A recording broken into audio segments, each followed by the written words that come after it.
Roguemos a Jesus que nos abençoe, para que seus ensinamentos sejam luz em nosso coração e esclarecimento em nossas mentes. Hoje nós vamos falar um pouco sobre a importância do pensamento nas nossas vidas, procurando entender o que é o pensamento, como ele afeta o nosso corpo, como ele vai interferir na nossa saúde e, o que é mais importante, como ele também pode ser um fator propiciador para que a gente possa suavizar as nossas doenças e promover a nossa saúde.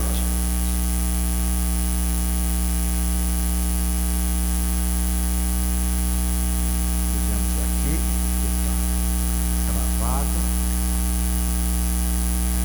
Vou ter que abrir novamente para ver se ele vai. Ele hoje está desse jeito. Acho que agora ele vai.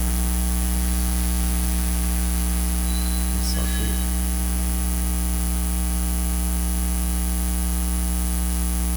muito bem. O estudo do pensamento, ele é objeto não somente da religiosidade, mas também da ciência e da filosofia.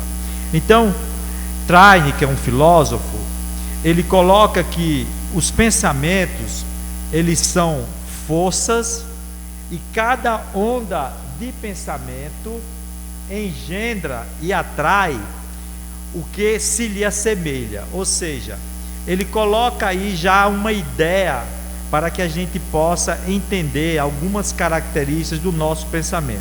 Primeiro, é uma força, é uma onda, porque ele se comporta em forma de onda eletromagnética e vai atrair outro tipo de onda, outro tipo de pensamento que tenha a mesma frequência e que seja semelhante. E aí ele arremata nessa conclusão, nessa ideia, dizendo que quem souber dominar ou controlar os seus pensamentos, saberá governar a sua vida, certo?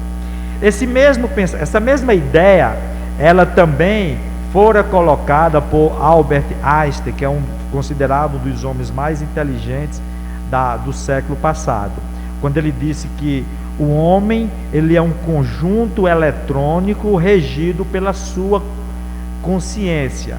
E nós entendemos aí a consciência como a individualidade espiritual e o espírito que todos nós somos, que momentaneamente estamos na carne, num corpo de carne, corpo físico, e que em outros momentos estamos fora do corpo físico, na dimensão espiritual.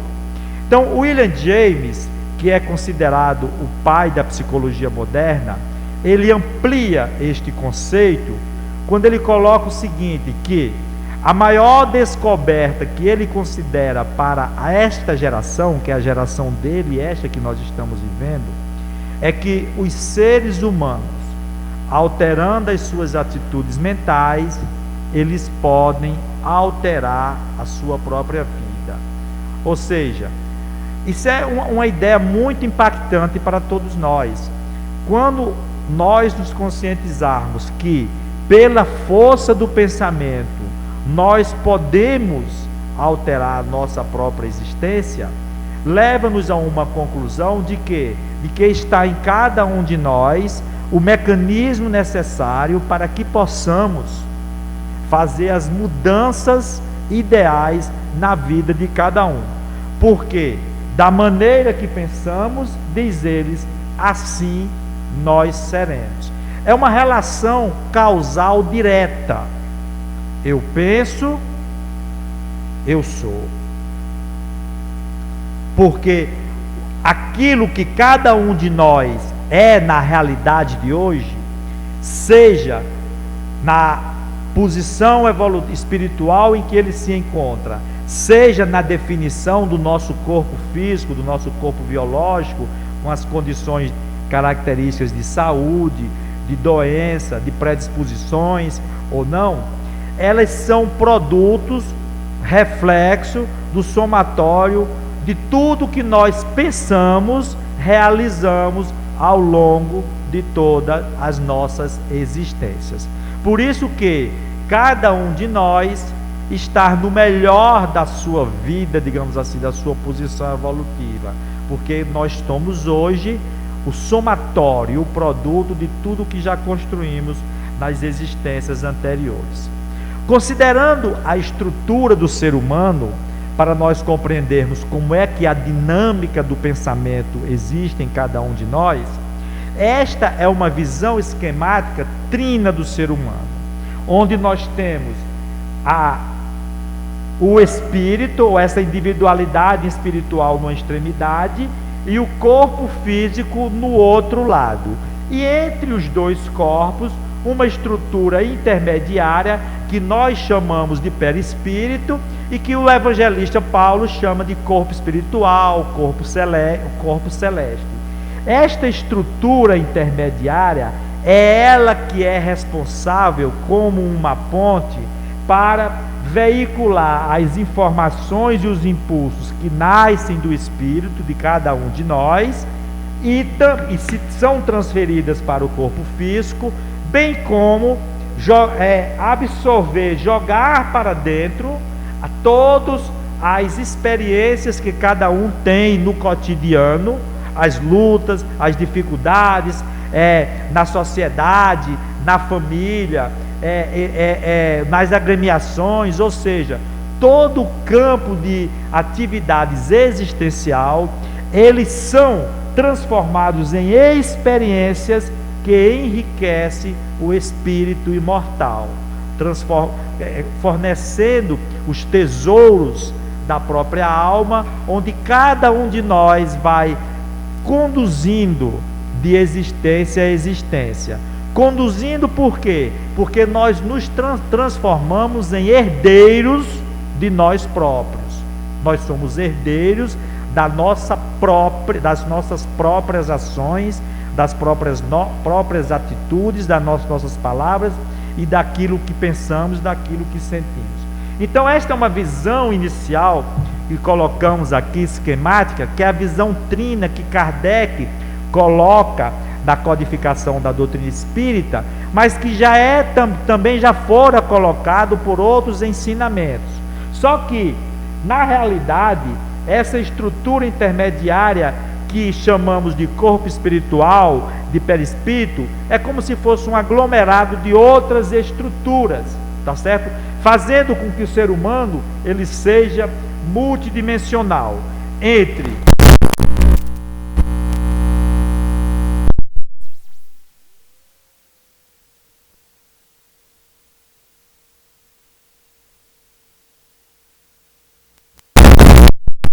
arquiva e registra todas as nossas experiências boas ou mais que nós temos em cada existência, o corpo astral, ou corpo espiritual, ou psicossômica, ou corpo celeste, que é a vestimenta do espírito após a nossa transferência para o mundo espiritual, e o duplo etérico, ou corpo vital, que é por onde circulam as energias vitais que são responsáveis por promover vitalidade ao corpo físico. Então aquela estrutura que nós chamamos anteriormente e que Kardec chama de perispírito, na realidade é um conjunto de subestruturas onde o corpo mental está ligado à individualidade espiritual e o duplo etérico ligado à realidade física, à realidade orgânica.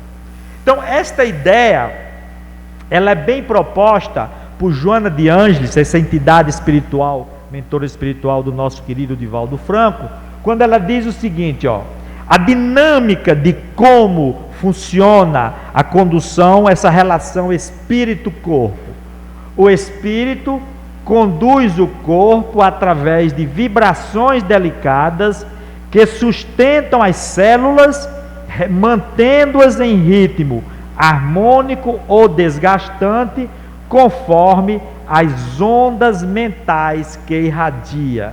Então, observe que esse conselho já traz uma definição implícita de que o tipo de onda mental que cada um produz e exterioriza é ela que percorre toda essa estrutura multidimensional do ser humano, e aí, de acordo com a sua natureza, vai mantendo as células em harmonia ou desarmonia. Porque cada corpo daquele que citamos anteriormente tem a sua constituição própria, inerente ao plano evolutivo em que ele se encontra, com as suas células específicas. Então, numa outra visão esquemática, nós podemos, é a mesma ideia sendo colocada de uma forma diferente para facilitar o entendimento.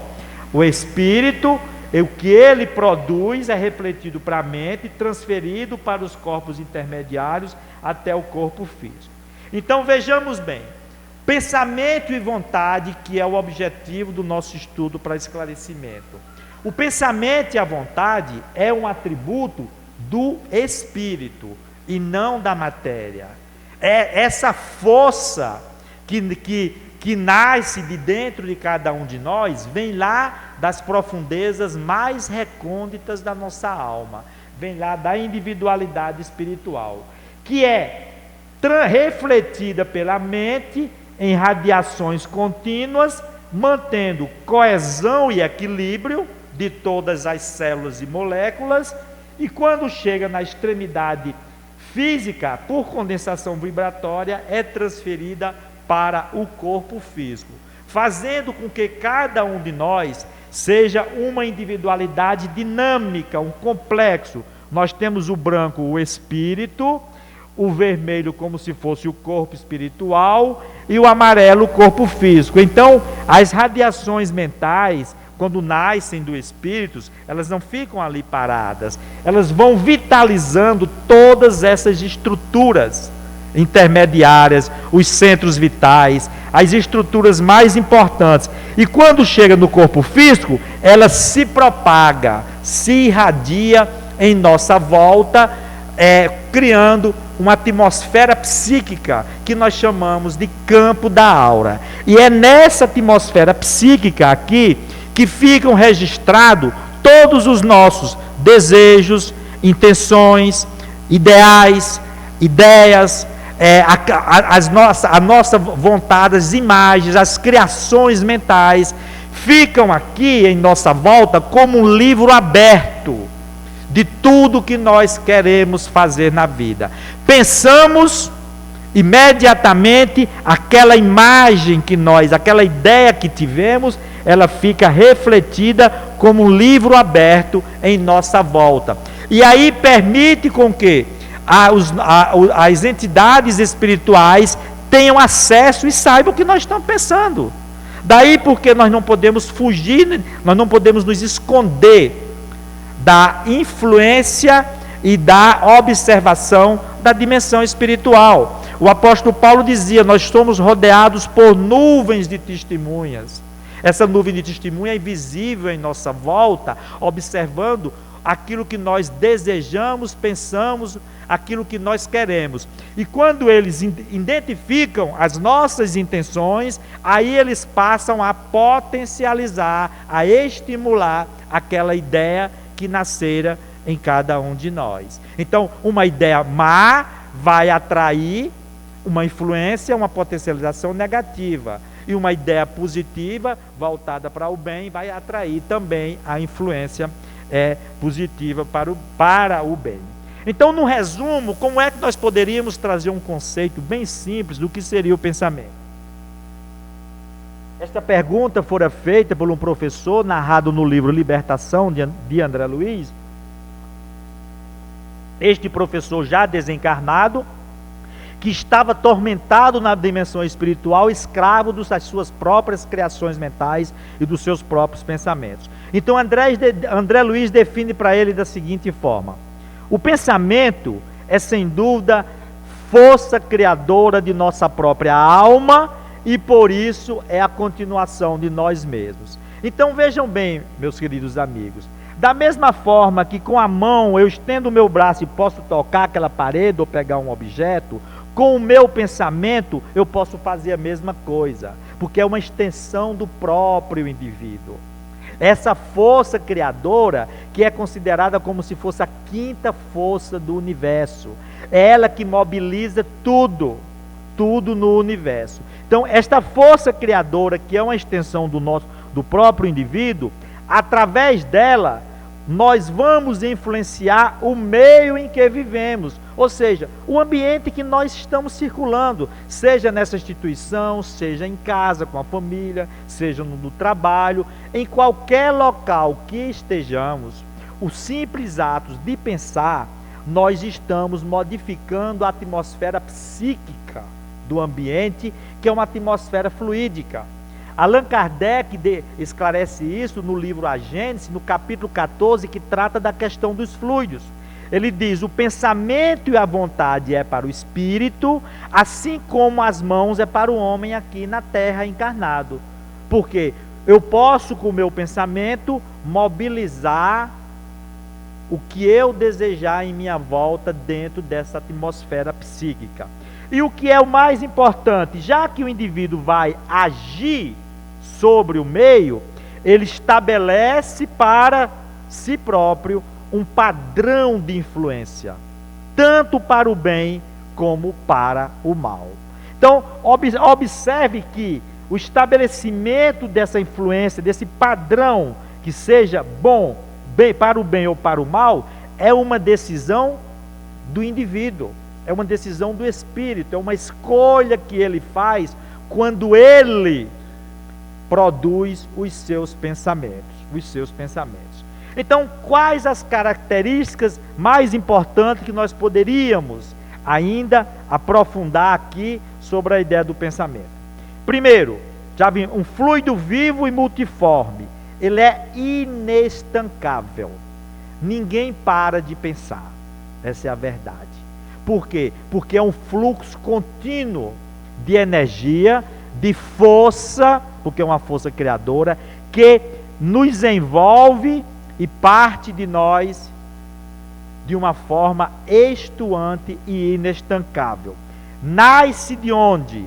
Nasce dos nossos desejos, das nossas emoções, das emoções mais profundas da alma. Certo? É lá que está a origem desta força mental. Ela é absorvida por quê? Pela nossa mente. Através da nossa mente, nós absorvemos da fonte criadora da vida, num processo que ele chama semelhante à respiração. A respiração, a gente absorve oxigênio da atmosfera e devolve CO2. Você absorveu uma substância que passa por um processo metabólico no corpo físico e sai, e você exala CO2. O fluido vivo que nós absorvemos da fonte geradora de vida, que é Deus, que é o nosso Pai, que é esse amor infinito, ele também é absorvido por cada um de nós. Só que, uma vez que nós assimilamos toda essa força emanante do Criador, de Deus, nosso Pai, nós transformamos-as, transubstanciando-as sob a nossa própria responsabilidade. O que isso significa? Ela vai sair de dentro de nós com as características que cada um coloca. Porque esse fluido vivo, vocês imaginem como se nós estivéssemos embaixo de um chuveiro, aquela água que desce do alto fosse esse fluido que nós absorvemos da fonte geradora e da vida, do nosso Pai Criador, mas depois que entra na gente, ela sai com o colorido nosso. É aí onde o homem se transforma em co-criador de Deus, colaborador da obra divina, participante do concerto divino que é todo esse grande universo. Então, tudo que existe no universo, desde o microcosmo, as células mais ínfimas e invisíveis que nós conhecemos, as grandes constelações siderais que povoam este universo infinito, são co-criações do pensamento do Espírito imortal, utilizando a essência divina e sobre a sua responsabilidade influenciando na criação. Por isso que o pensamento é essa força criadora, é essa quinta força, digamos assim, do universo, e é em cima dele que nós vivemos, que nós nos movemos, como diz o apóstolo Paulo de Tarso. E Quando sai de cada um de nós, o que é que acontece? Nós passamos a influenciar a criação. Então esta é a primeira ideia que tem que ficar entendida sobre a questão do pensamento. De onde ele vem, como penetra em cada um de nós, como ele se sai e a nossa participação. Uma outra ideia que é importante a gente entender é essa sua natureza íntima. A corrente mental, o pensamento, produz irradiações eletromagnéticas cuja frequência varia conforme os estados mentais do emissor. Então, de acordo com o meu estado mental, se eu estou triste, se eu estou alegre, se eu sou ciumento, se eu estou rancoroso, se eu sou alegre, se eu sou vingativo, se eu penso no bem, se eu não penso no bem, ou seja, de acordo com o estado da nossa mente, a nossa onda mental, esta que vai sair de dentro de cada um de nós, vai adquirir uma frequência específica, vai adquirir uma qualidade específica determinada por nós. Por isso que nós influenciamos a criação sob a nossa própria responsabilidade. E esta corrente mental, ela é passiva, perante o sentimento que lhe dá forma para o bem ou para o mal. Então esta é a última ideia para a gente fixar no resumo o pensamento. De onde ele vem, como passa por nós e sai. A sua natureza, que é de uma onda eletromagnética, refletindo os estados mentais, que nós chamamos de ondas mento-eletromagnéticas. E por último, quem determina a frequência, a natureza do nosso pensamento é o sentimento. Então, na raiz, na base de todos os nossos pensamentos estão os nossos sentimentos.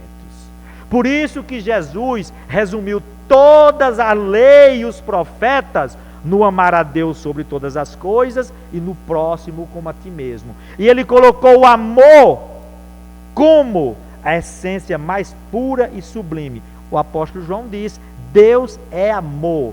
Este amor na sua essência sublime, na sublimidade que ele vai, com que cada um de nós vai aprendendo a realizar em si próprio ao longo de toda a sua caminhada evolutiva. Como diz Santo Agostinho, no princípio, quando nós éramos na nossa infância espiritual, o homem só tem instinto. Mais avançado e corrompido, ele adquire sensações, para quando estiver purificado e sublimado, ele adquirir sentimentos. E o ápice dos sentimentos é o amor, conforme Jesus recomendou para cada um de nós vivenciar no dia a dia. Então, estas são as ideias principais que nós temos que fixar. Então, toda vez que eu estiver emitindo um pensamento, na realidade, aquele pensamento está dizendo o que eu sinto, o que cada um tem por dentro, o que cada um guarda dentro de si. Porque, de acordo com o meu sentimento, é o tipo de pensamento que eu vou produzir. Daí porque Emmanuel coloca neste pequeno grande livro Pensamento e Vida, que ele diz que é um resumo de um curso que nós fazemos na espiritualidade antes de renascermos. Ele coloca que apenas o sentimento reto pode esboçar o reto pensamento, sem os quais a alma adoece pela carência de equilíbrio interior e vai imprimir no aparelho somático, ou seja, no corpo físico, os desvarios, as perturbações que lhes são consequências. Então, neste conceito de Emmanuel, queridos irmãos, a gente já observa uma relação direta de muitas das nossas doenças e desequilíbrios psíquicos, mentais e físicos como reflexo de quê? De um sentimento desarmônico e desequilibrado. Por isso que a raiva adoece, o ciúme mata, entendeu? Os melindres prejudica, porque são sentimentos e emoções de teor negativo que promove desarmonias, distonias e desequilíbrios em todas as nossas células. Quando nós temos um acesso de ira, por exemplo, nós fazemos uma descarga, como se for eletromagnética, em todas as nossas células, promovendo desequilíbrios e desarmonias. Então, Joana de Ângeles coloca que muitas das enfermidades, confirmando o pensamento de Emmanuel, muitas das enfermidades têm origem no temperamento desajustado, nas emoções em desalinho e nas influências espirituais negativas. Daí porque é importante o ser humano estar preocupado com o que ele pensa, ou melhor dizendo, com o que ele sente, porque isto tem que ficar gravado, não tem que ficar decorado não, tem que ficar aprendido.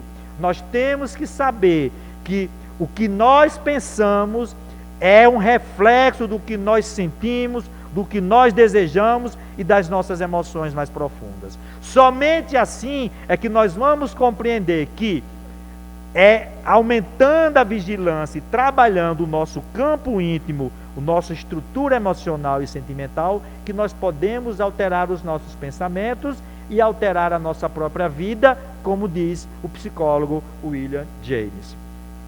Então, o pensamento sombrio, diz Emmanuel, adoece o corpo são e agrava os males do corpo físico. Não poderia ser de outra forma. Se o meu pensamento é ele que mantém o ritmo, o equilíbrio e a harmonia de todas as células dessa estrutura multidimensional que é o ser humano, é lógico que se ele for sombrio, for desarmônico e for com frequências desequilibradas, ele vai fazer com que as nossas células também funcionem em distonias. E se o indivíduo, e se você está são, você pode criar doenças, o que nós chamamos as doenças psicossomáticas, que são onde as atitudes psíquicas do indivíduo são refletidas na sua estrutura biológica, no seu corpo físico. E se nós já estamos doentes e comprometidos, seja no campo da emoção ou no campo orgânico, uma atitude mental negativa também desequilibrada vai potencializar aquele desequilíbrio.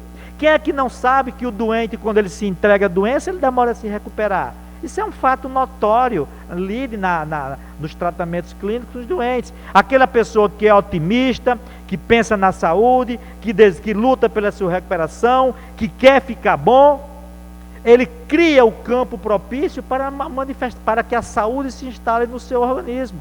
Enquanto que o indivíduo pessimista, triste e negativista, que se entrega à doença, ele ou piora o seu estado, ou então ele demora e dificulta a sua própria recuperação. Então, todos os sintomas mentais depressivos, como, por exemplo, a tristeza e aquelas angústias que envolvem esse estado emocional mais deprimente do ser humano, influenciam nossas células em estado de mitose, estabelecendo fatores de desagregação. Estado de mitose é o estado de multiplicação das nossas células. Nós temos uma média, nós temos 60, 70 trilhões de células em nosso organismo. É uma média de 1 trilhão por quilo de peso. Essas células estão em um contínuo processo de transformação e de multiplicação desse fenômeno que nós chamamos mitose, que são a duplicação de duas células iguais. Então, este processo tem velocidades que a gente nem imagina, supraluminal, acima da velocidade da luz. E quando os pensamentos estão sendo veiculado, exteriorizado como fruto de uma emoção depressiva, a tristeza, por exemplo, vai afetar e promover o desequilíbrio.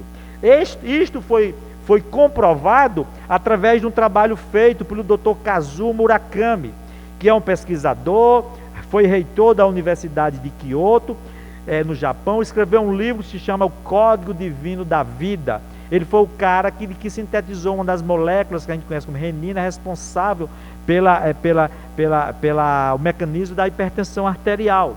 Então ele escreveu esse livro e mostra a ação das nossas atitudes mentais sobre os nossos genes, naquele mecanismo de multiplicação. Então ele coloca lá no seu trabalho fatores positivos como felicidade, entusiasmo, a fé, a oração, ativam a transcrição dos genes mais importantes. Para quem não sabe, todo o nosso código genético, ou seja, os genes que cada um de nós temos nas nossas células, eles funcionam num mecanismo ativa, desativa, ou liga, desliga. De todo o nosso genoma, apenas 5 a 10% dos genes são ativos e funcionam nesse mecanismo. É como um interruptor. Esta luz aqui está acesa porque existe um interruptor. Você aperta, ela acende. Você aperta do outro lado, ela apaga. Então assim são os nossos genes. Os nossos genes que são responsáveis pela fabricação das proteínas e de outras moléculas importantes ou para determinar uma função, uma característica do indivíduo, eles são expressos através desse mecanismo. Liga e desliga.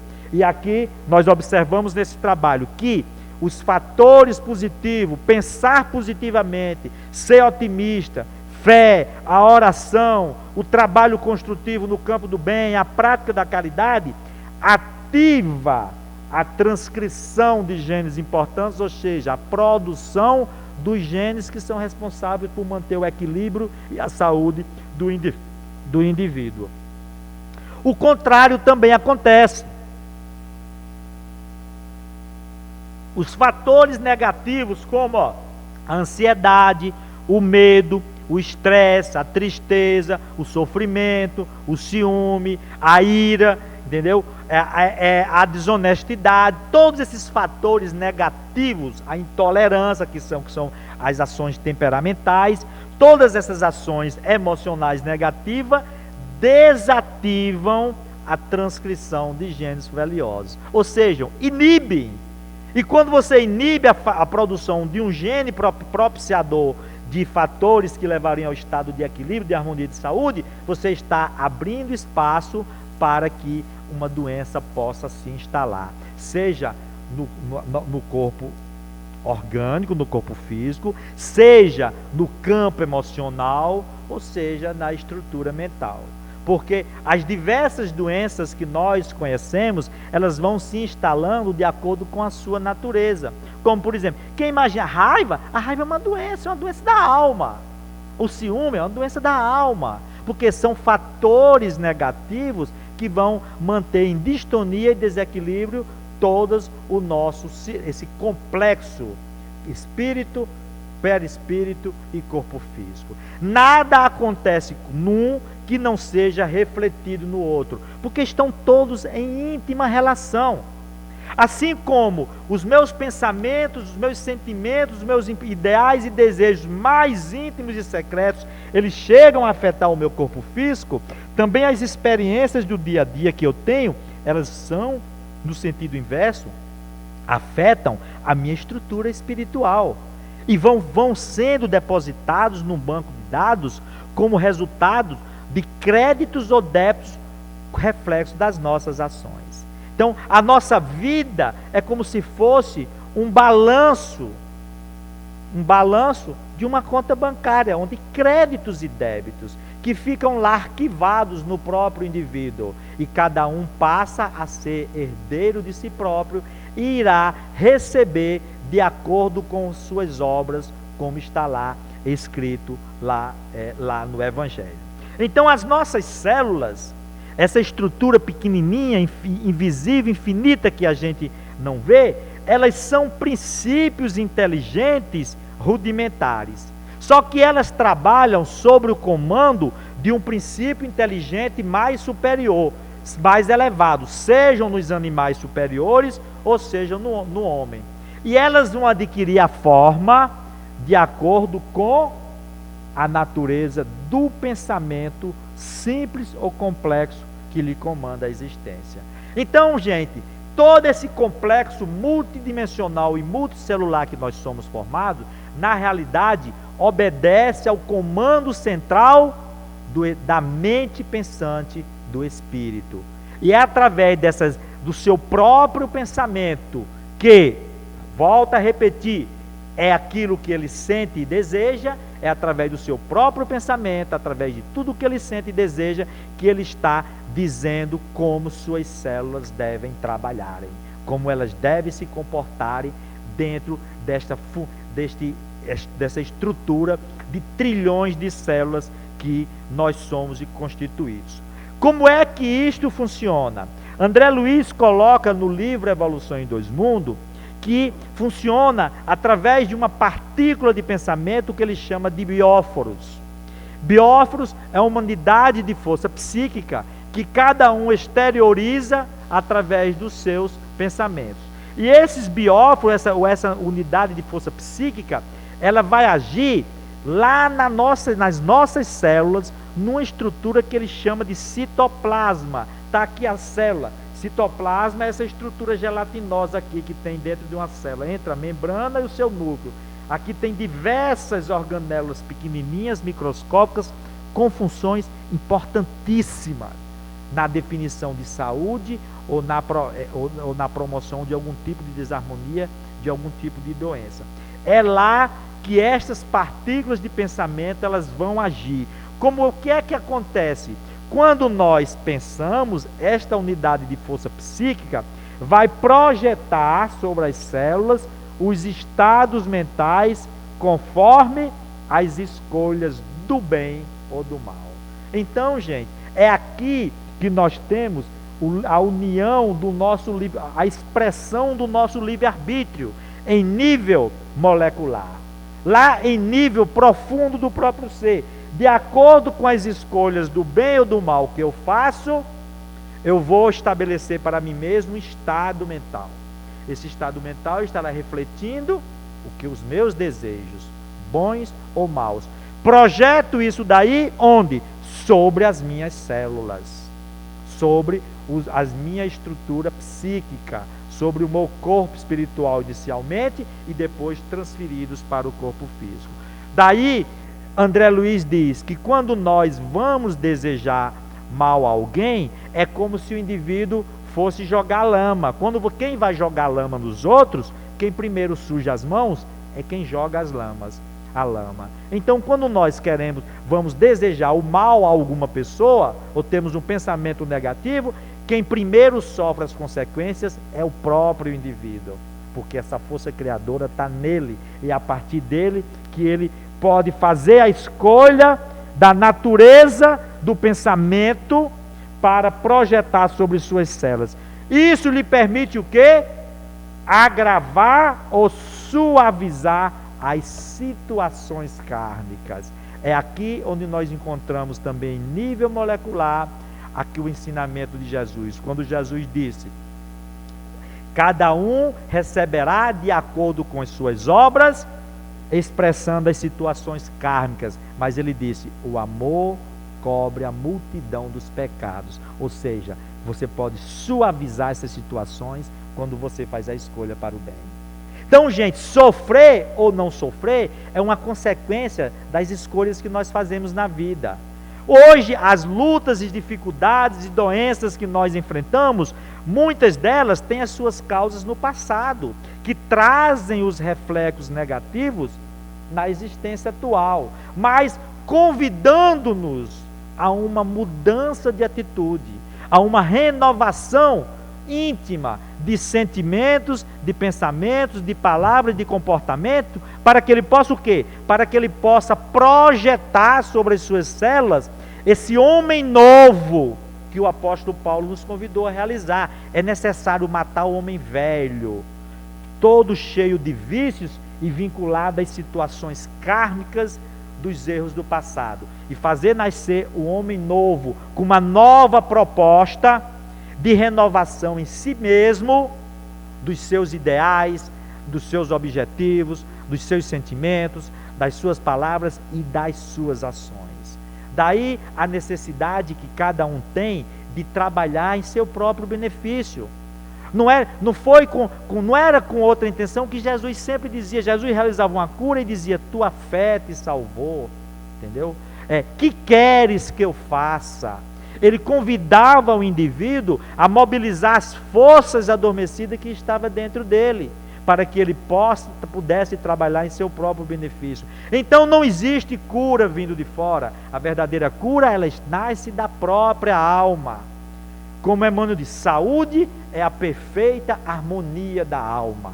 E para adquirir essa condição de perfeita harmonia da alma, muitas vezes nós precisamos passar pelas experiências transitórias das doenças, da dor e das lutas cotidianas, para que nós possamos superá-las e vencer a nós mesmos, ou seja, nos transformarmos e nos renovarmos, como disse o apóstolo.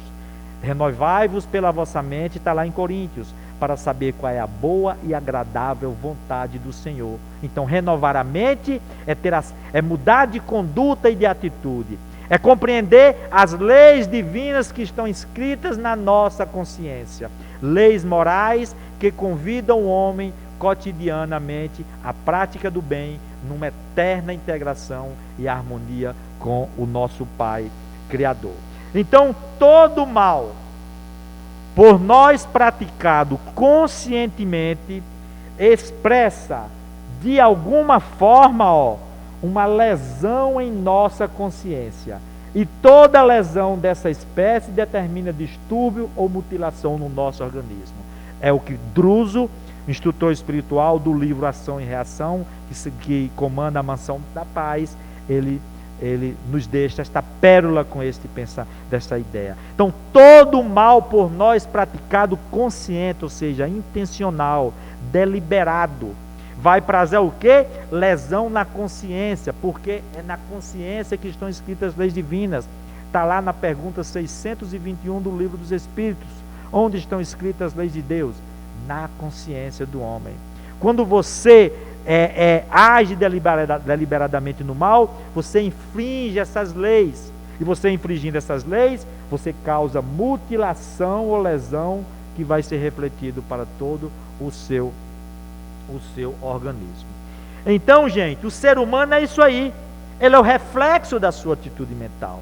Essa imagem é para nós entendermos que o seguinte: cada parte do nosso corpo é como se fosse uma representação daquilo que nós estejamos pensando, ou que estejamos sentindo, porque todos os estados mentais do ser são transferidos, projetados automaticamente sobre as suas células, que mantendo-os em ritmos harmônicos ou desgastantes.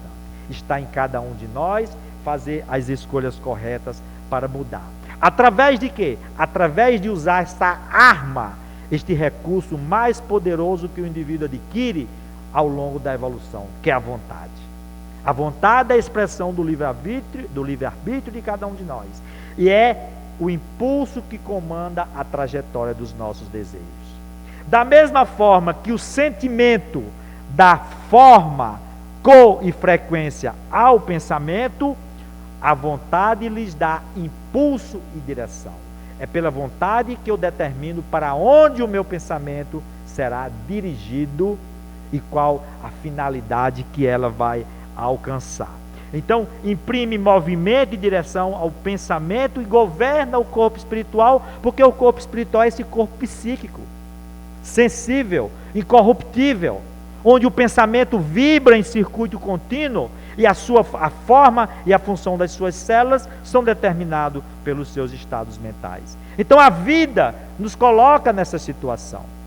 Cada dia que surge para cada um de nós é como se estivéssemos em frente a esta placa, olhando esse sinal de interrogação, tendo dois caminhos e tendo a opção: eu escolho o caminho do bem ou escolho o caminho do mal?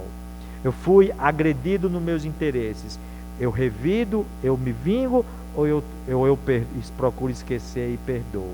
Eu sou afetado no meu campo emocional, eu tenho paciência para compreender o irmão que não me entende, ou eu sou intolerante e busco com as minhas próprias mãos resolver o problema? Então é assim a nossa vida, é em casa, é no trabalho, é na rua, nas agremiações religiosas ou de recreios, não importa. Na vida de relacionamento, nós estamos sempre enfrentando essas situações. Por isso que viver é fácil, agora conviver é difícil, porque quando você convive, você precisa exercer determinadas qualidades que são virtudes engrandecedoras da própria alma, como a tolerância, a compreensão, o entendimento, o respeito, saber até onde você pode ir, a humildade, que é o reconhecimento das suas próprias limitações. Então é assim, em cada dia nós somos defrontados. Veja bem, meus irmãos, se são os estados emocionais do indivíduo que vão ser responsáveis por manter um desequilíbrio ou uma harmonia nas nossas estruturas psicofísicas. Então nós temos que realmente voltar para dentro da gente para cuidar dos nossos estados emocionais. Jesus, como psicoterapeuta que compreendia muito bem a realidade do ser humano, trouxe a sua mensagem não para alcançar o corpo físico, mas para alcançar a alma. Quando ele dizia, se bateres numa face, ofereça a outra. Ele não estava recomendando o indivíduo para levar porrada na cara. Ele estava dizendo, se fores agredido na face da intolerância, mostra a outra face da tolerância e da compreensão. Se fores agredido na face do mal, mostra a face do bem e do perdão. É assim que nós temos que transformar os ensinamentos do Cristo nas pérolas que irão realmente iluminar os nossos corações e clarear as nossas mentes. Porque, acima de tudo, o Evangelho do Cristo representa o remédio mais importante que todos nós precisamos para curar as chagas da nossa alma. Porque a grande maioria das nossas doenças são frutos dos desequilíbrios emocionais. Então, Druso, mais uma vez, relacionando a questão da lei de causa e efeito, que é do a cada um segundo as suas obras, com da liberdade do seu livre-arbítrio, ele diz, olha, na sua infinita sabedoria, o Criador concedeu liberdade a todas as criaturas humanas. Lei do livre-arbítrio, para a capacidade de fazer escolha. Você tem a sua vida em suas mãos, mas sujeitou-as a responderem pelas consequências de suas ações, num processo justo e equânime no curso evolutivo de cada uma na busca da perfeição. Como Jesus nos disse, sede perfeito, como perfeito é o vosso Pai Celestial. Ou seja, apontou a meta que nós temos ao longo da nossa evolução. E ao longo dessa caminhada, dessa trajetória evolutiva, nos concedeu a liberdade para fazermos as escolhas, mas somos responsáveis pelas consequências das nossas escolhas. Quando fazemos as escolhas boas, gera saúde. Quando fazemos as escolhas equivocadas, promove desarmonia e pode gerar doença. Então, em relação à felicidade, nós temos lá na pergunta 920 do Livro dos Espíritos: pode o homem gozar de completa felicidade na terra? E os Espíritos responderam: não. O Espírito da Verdade respondeu: por isso que a vida lhe foi dada como prova e expiação. Dele, porém, depende a suavização dos seus males e o ser tão feliz quanto possível na terra. Então, gente, nós não podemos ter a felicidade absoluta ainda na terra, porque a vida é para a gente lutar contra as nossas próprias imperfeições, contra os nossos próprios defeitos, reparar os erros do passado, mas nós podemos suavizar os nossos males e sermos felizes quanto possível, se nós procurarmos enxergar a vida pela lente do otimismo, da fé, da compreensão e da força. E aí Kardec volta a perguntar, mais uma vez, na pergunta 921, se o homem poderá conseguir uma felicidade relativa, já que ele não conseguiu, não pode ter a felicidade absoluta. E os benfeitores dizem que o homem é quase sempre o obreiro da sua própria infelicidade. Praticando a lei de Deus, a muitos males se forrará. Então, qual é o segredo da nossa felicidade? Relativa por enquanto, mas absoluta no futuro, é praticar a lei de Deus. E praticar a lei de Deus é buscar vivenciar o amor incondicional, como Jesus nos convida a vivenciar há mais de 2000 anos. E a pergunta 922, para encerrar essas 3 perguntas do Livro dos Espíritos, que são importantes, Kardec perguntou se há uma soma de felicidade que seja comum a todos os homens, porque para algumas pessoas o que seria felicidade pode ser sofrimento. E aí os Espíritos disse que com relação à vida material é a posse do necessário, e com relação à vida moral é a consciência tranquila e a fé no futuro. Então, gente, está em nós buscarmos os fatores da nossa felicidade, certo? Se nós é lícito buscar trabalhar e adquirir os fatores materiais que são necessários para a sua própria subsistência, mas se você transformar a sua vida numa eterna busca pelo poder, pelo dinheiro, pelos bens materiais, você está simplesmente seguindo, esquecendo aquela advertência do Cristo, que adianta o homem ganhar o mundo e perder a sua própria vida. Mas em relação à vida moral, que é a vida mais importante do nosso espírito, é a consciência tranquila e a fé no futuro. É o indivíduo fortalecer em si mesmo esta ideia do bem. Então, a sua vida será sempre o que você esteja mentalizando, constantemente. Em razão disso, qualquer mudança real em seus caminhos virá unicamente da mudança dos seus pensamentos, e nós já vimos por quê. E nós poderíamos ir mais além da mudança dos sentimentos, porque os pensamentos é a exteriorização dos nossos sentimentos. Foi com este pensamento, com esta ideia que Jesus estimulava-nos, o indivíduo, a mudança de atitude. Quando ele curava, ele dizia: eis que já estás são, não peques mais, para que não te suceda coisa pior. Ou seja, ele vinculava a doença que ele tinha a um erro do passado, e ao mesmo tempo dizia: renova-te, seja outra pessoa, não peques mais. Ou seja, não viva mais, não haja contrário às leis divinas, para que não te conceda coisa pior. Então, gente, toda ideia que você venha a aceitar, ela vai influenciar o seu espírito. Escolha os pensamentos do bem para orientar-lhe o bem, o caminho, e o bem transformará a sua vida numa cachoeira de bênçãos. Está em cada um de nós fazer as escolhas dos pensamentos do bem. E para finalizar, um resumo do poeta, de um poema desse grande poeta lisboeta que é Fernando Pessoa, que se chama Palco da Vida, que ele sintetiza muito bem como nós precisamos enxergar a vida. Então ele diz: você pode ter defeitos, viver ansioso e ficar irritado algumas vezes, mas não se esqueça de que sua vida é a melhor empresa do mundo. Gostaria que você sempre se lembrasse de que ser feliz não é ter um céu sem tempestade, caminhos sem acidentes, trabalhos sem fadigas ou relacionamentos sem desilusões. Ser feliz é encontrar força no perdão, esperança nas batalhas, segurança no palco do medo e amor nos desencontros. Ser feliz não é apenas valorizar o sorriso, mas refletir sobre a tristeza. Não é apenas comemorar o sucesso, mas aprender lições também nos fracassos. Não é apenas ter júbilo nos aplausos, mas encontrar alegria no anonimato. Desejo que a vida se torne um canteiro de oportunidades para você ser feliz.